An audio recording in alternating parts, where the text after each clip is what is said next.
Magkaiba pa ng design yung dalawang pinto? Para sa ganun pong style na yan. May nakasingit.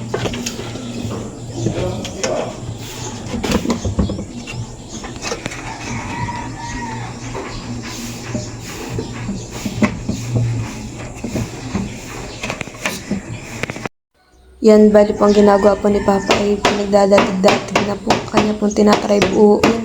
Kasi po pag minsan yung kanya pong nilalagyan na kahoy, yung pansingit po ay hindi po nagsasakto. Minsan po hindi po mapalusot ni Papa ay kanya pong binabawasan pa rin po yung kahoy. Ay, yan po yung kahoy na isinisingit ni Papa para po mawala ng butas. Kaso po pag minsan ay merong ayaw po, yung pagkasulot po niya ay ayaw pong lumusutin. Ganyan po yung pagpapasok. Pag minsan po meron pong parang sumasablay, ayaw po na dumiretso.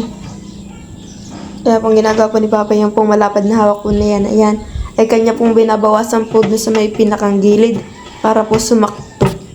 Yan, ganyan pong inaayos po niya. Bali po yan pong tinatry po niyang buuin. Ay yan po yung ikalawang pinto. Yan po yata yung pinto doon sa may likodan. Yan po pintong iyan. Yan lang po yung po ay sakto ang pagka butas dito sa gitna. Pero po itong hindi po niyang ikakabit po niya yan. Ay ano po, medyo malapad-lapad po ay kanya po binabawasan para po magsakto. Napalapad po maigi yung isa po. Yung pinakang huli. Bali po yan po yung pinaka malapad-lapad. Kaya po sobra po siya. Yan, kanya na pong nilalagay po yung pinakang kahoy para po magdikit. Yan. Tinatry din nga po ni Papang papasok po yan. Kaso po ay kada pukpok po niya doon sa kabila ay umaangat naman po dito sa kabila.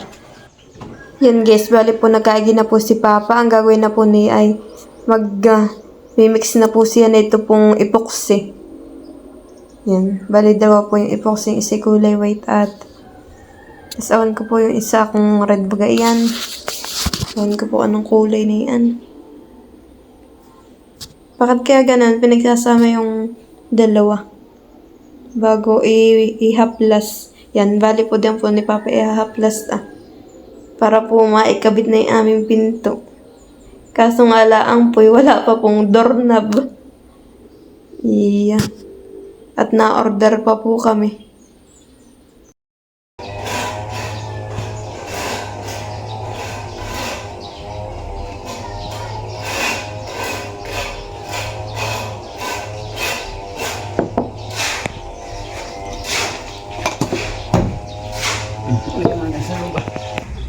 Yan, bali po yung na-applausan na po ni Papa ng epoxy.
Yan, bali po ang ginagawa po ni Papa ay nilalagyan po niya ng epoxy.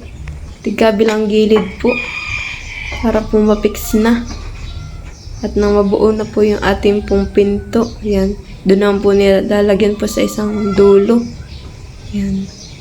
Kala ko nga po yung lahat lalagyan na epoxy. Yung pala doon lang po tigkabilang dulo. Yan. Tapos kanya pong ikinakabit na. Tapos pagkakabit po niya diyan ay kanya pong pupukpukin po nung nung maso na pang pang tiles yan. Bali po kanya pinupukpuk para po magpantay at dumikit po siya. Yan po yung ginagawa ni Papa. Pukpuk lang po ng pukpuk. Hanggang sa maging maayos na po yan. Kanya lang pong pinapantay. At baka na po doon sa pinakandulo sa kabila ay hindi po pantay. Yan, bali po kanya na pong inangat at pinatong po dito sa kahoy. At kanya pong lalagyan po ng ito pong tie wire, tatalian po niya. At para po talagang dumikit at humigpit po ang lapit po nitong kahoy para po wala pong awang. Wala po siya yung pampahigpit, kaya po yan DIY, ito pong tie wire. Yan po ang kanyang panghigpit. Ganun lang po kanyang ginagawa. Tapos sisingitan po niya ng 2 kahoy, tigkabilang dulo. Yan po. Pinahati po ni Papa, hindi po mahati. Yan. Yan po. Isiningit lang po niya. Tapos po pipilipitin po niya ng ng martilyo hanggang sa magdikit po yan Oops. Yan. Pinaikot-ikot. Charis. Yan ang humigpit. Kaya po kailangan na yung tie wire. Tapos pupupukin uli. Hanggang sa dumikit-dikit na po siya dun para hindi po maghiwalay.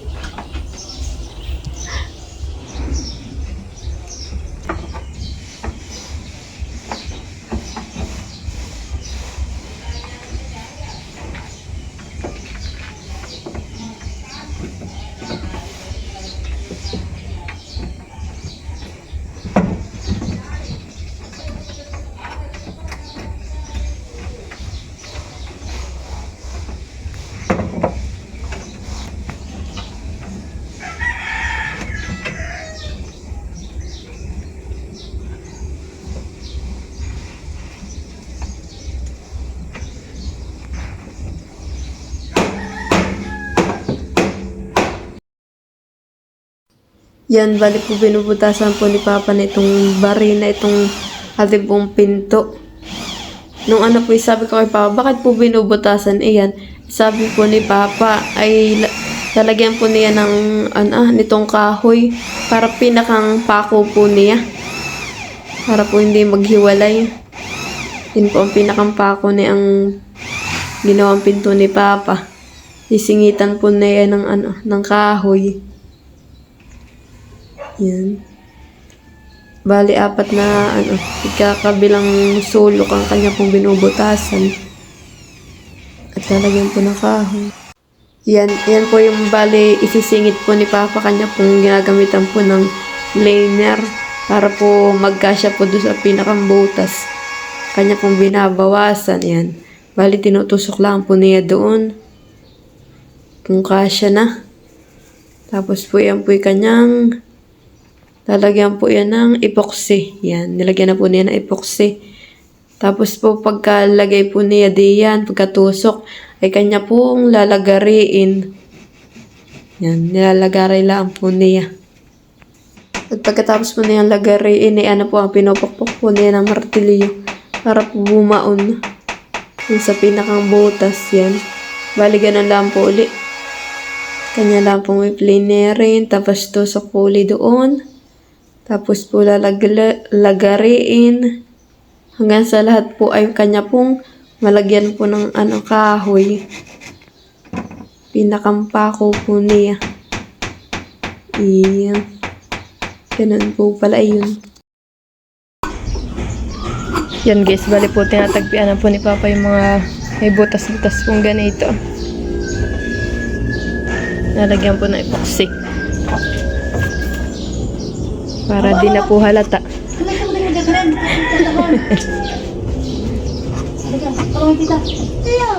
No!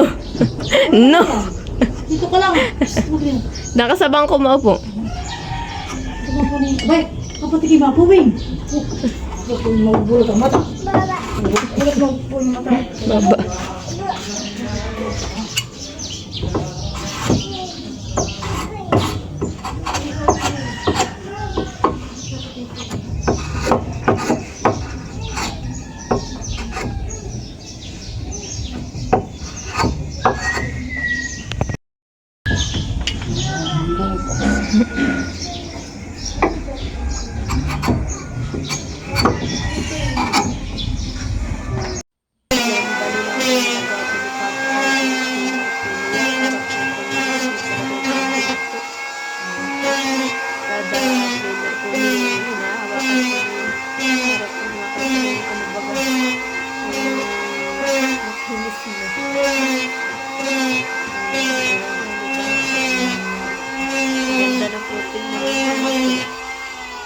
Pwede na ikabit.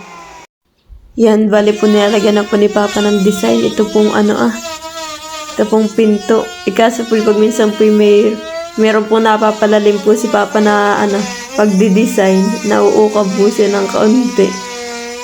Sabi ni Papa, nga lang daw naman po siya naggamit ng ganian na pagdi-design po na sa pinto. Ilan po ay in-order lang po namin ni Papa. Kung po medyo may malaki po ang ukab dun na. Yan. Yeah. Maganda na guys ang pinto yan. Yeah.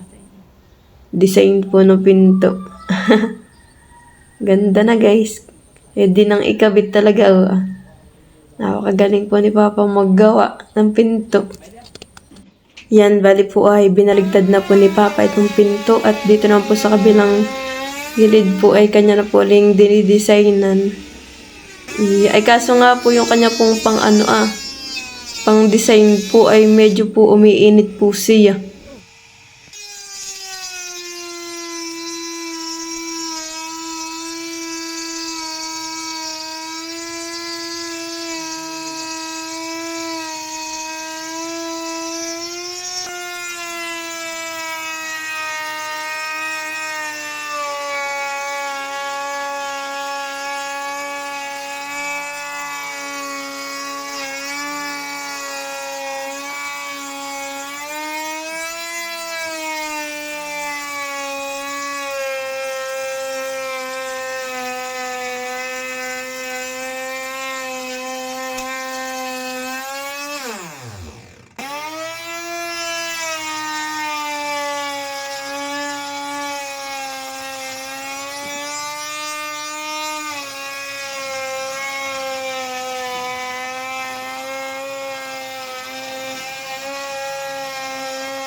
Yan guys, well, ito na po yung unang pinto na ginawa po ni Papa. Yan guys, tapos na po.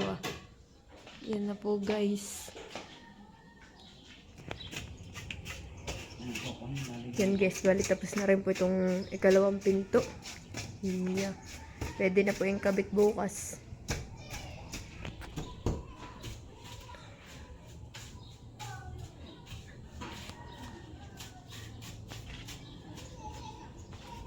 Ay, doon sa kwartong dalawa, Papa, anong gagawin mong pinto? Gagawa ulit.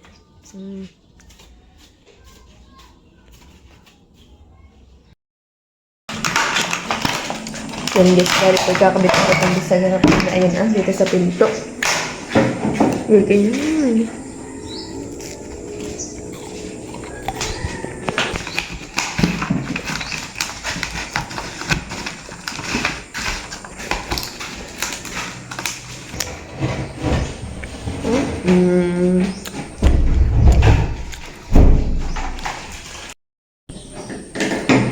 Yan, balik po sinusukatan na po ni Papa para po maikabit na. Naulan. Kaya wala yung sa flower na yan.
Panlagay na sa barina. Walang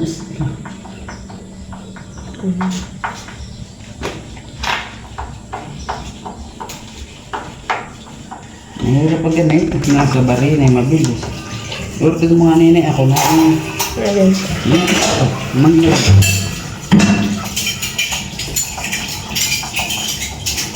Parang 300 mahirap.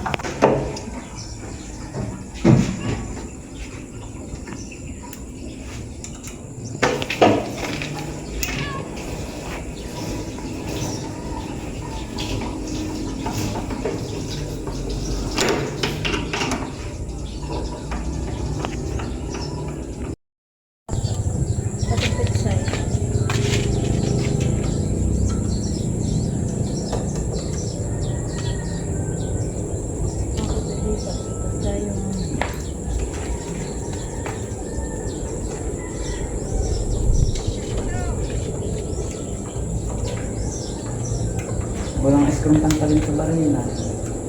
Kung may ice cream, mabilis lang. Maganda ka kaya ninay doon sa may bintana ngayon. Ano po? Maganda magtanim doon.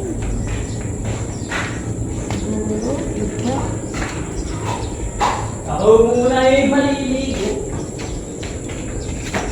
Mahangalo. Parang gusto ko dito magtanim ako. Magtatanim din pala ako dito ng sunflower.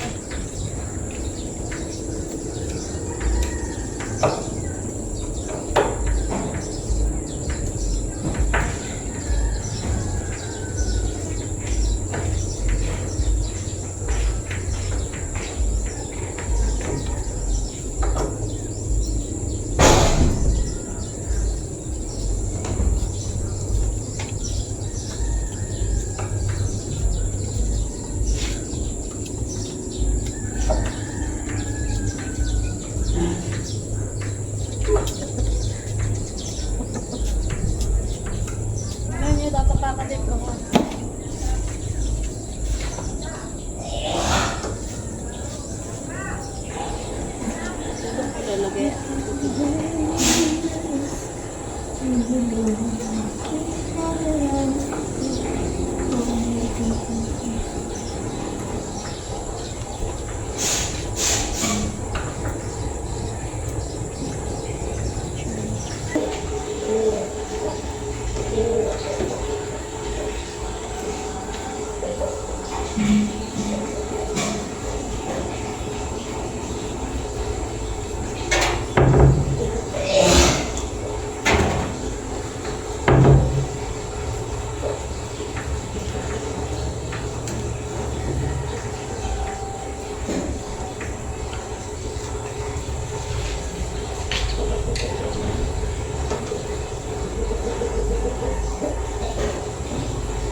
Yan, bali tapos na po natin lagyan ng tornilyo.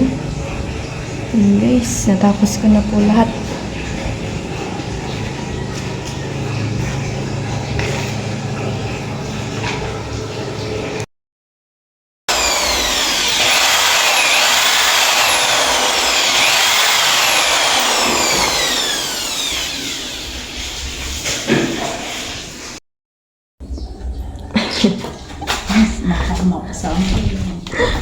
Ulit na ako. Huwag ako na. Mayroon pa iba hindi yan. Tigas ay. Sobrang tigas ang kahoy.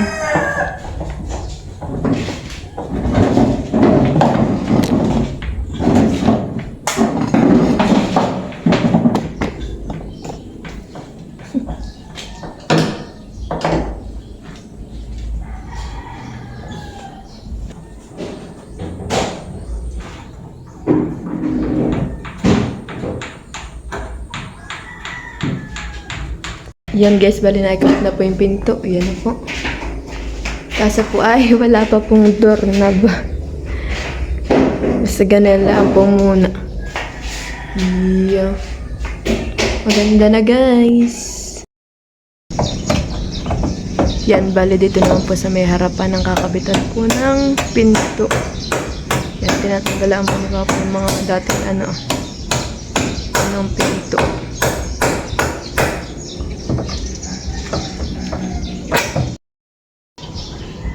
Yan, bali tapos na rin po ito dito sa may harap po ng aming bahay. Guys, kasi po ito ay wala pang kulay. Bali po ito ay tatagpian pa po yung mga butas po ng mga ganito. Yan. Yan guys, napakaganda na guys ng aming pinto. Kaso po yung pinakang doorknob po niya ay na-order pa po si Angie. Yan guys, diba? Ang ganda. Thank you for watching. Like, comment, and share.